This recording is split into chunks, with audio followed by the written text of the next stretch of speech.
I believe this unshakable piece is, it has to be intentional. And it has not, let's be real, okay? It has not been easy these past 18 months. I've known, I mean, I don't have enough fingers and toes to count the number of people I personally know who have died of COVID. Personally, not who are a friend of a friend, you know, pastors and ministers and friends and relatives. And so this whole idea of peace and joy, it has to be intentional. It has to be something that, as Cheryl's always talking about, sitting in. You know, you cannot sit in something unless you actually move. You cannot sit in something unless you actually get up from where you are.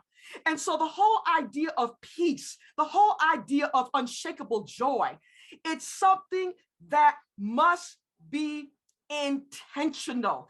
It is something that we have to really set our focus on and make sure that we are doing. In my tradition, we look at, I look at, for instance, the Apostle Paul, who says to the people in Philippi, the Philippian people, he says to them, again, I say rejoice. Again, I say rejoice. Why is he saying to them, rejoice? Because it was something that they had to intentionally do. If you think about what was happening in those days, people were being thrown to the lions. I mean, we don't like to talk about that. We forget about that in the ancient scriptures, whether it's the Bible, whether it's the Quran, whether it is the Pentateuch, whether it is whatever it is. But those were really tough times. You think it's tough when the internet goes down? I mean, really. And so he says, again, I say rejoice.